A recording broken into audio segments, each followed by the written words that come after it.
ng bayan, maasahan anumang panahon. Magandang araw po sa ating lahat. Narito ang update sa lagay ng panahon ngayong araw ng Lunes, April 15, 2024. Malamang naramdaman mo ang mainit na panahon kahapon. Ngayong araw posible muling maranasan ito.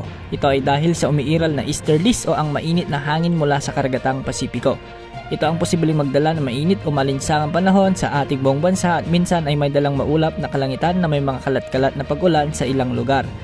Kahapon nga ay pumalo ang pinakamataas na heat index na 46 degrees Celsius sa Dagupan City, Pangasinan.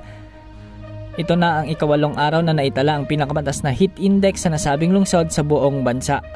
Pumalo naman sa 44 degrees Celsius sa Apari, Cagayan at 43 degrees Celsius naman sa may Pili, Camarines Sur. Ngayong Lunes, posible na namang umabot sa 45 degrees Celsius ang maitatalang heat index sa Dagupan City, Pangasinan. Posible ring umabot sa 44 degrees Celsius sa may Puerto Princesa City, Palawan, Catbalogan, Samar at Tacloban, Leyte. Naasahan namang papalo ngayon ang 43 degrees Celsius sa may Apari, Cagayan, Tayabas City sa Quezon, Sangley Point, Cavite, Pili, Camarines Sur, Dumangas, Iloilo at Borongan, Eastern Samar. Posible ring pumalo sa 42 degrees Celsius sa may Pasay City, Metro Manila, Lawag City, Ilocos Norte, Tuguegarao City, Cagayan, Clark, Pampanga, Aborlan, Palawan, Virac, Catanduanes, Masbate City, Zamboanga City at Cotabato City. Ang mga nasabing heat index ay umaabot na sa danger level ayon sa Pag-asa, kaya patuloy nating pinapayuhan ang lahat na maging alerto sa banta ng heat stroke, heat exhaustion, heat cramps at dehydration. Para sa tayo ng panahon ngayon sa Luzon ay asahan ng bagyang maulap hanggang sa maulap na kalangitan na may mga pulo-pulong mga pag-ulan na minsan na may bakidlat pagkulog sa mga rehiyon ng Ilocos, Cagayan Valley, Quezon Province at Bicol Region dahil yan sa epekto ng easterlies.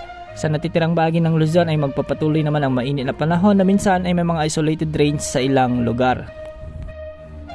Sa Visayas, kasama na ang Palawan, Calayan Islands at Occidental Mindoro, ay makakaranas din ng bagyang maulap hanggang sa maulap na kalangitan na may mga pulo-pulong pag-ulan, pagkudlog, pagkidlat dulot ng easterlies. Posible ang mga isolated rains sa may Iloilo, Antique, Bohol, Leyte, Samar Provinces at Southern Negros. Maaliwalas na panahon din ang aasahan sa malaking bahagi ng Mindanao ngayong araw at mababa ang tsansa ng pag-ulan. Samantalang cloud cluster naman na minomonitor natin ay posibleng makaapekto na sa Mindanao ngayong araw.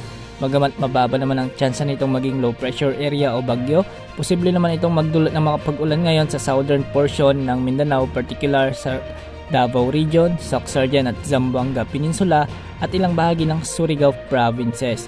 Simula ngayong araw ng Lunes, pinag-aanda na natin at pinag-iingat ang mga kababayan natin sa banta ng pagbaha at landslide sa mga nasabing lugar. Wala rin tayong nakataas na gale warning sa anumang bahagi ng ating karagatan sakop ng bansa, kaya malayang makakapaglayag ang anumang uri ng sasakyang pandagat. Yan po ang lagay ng ating panahon. Ito po ang weather update ng bayan. Maasahan anumang panahon.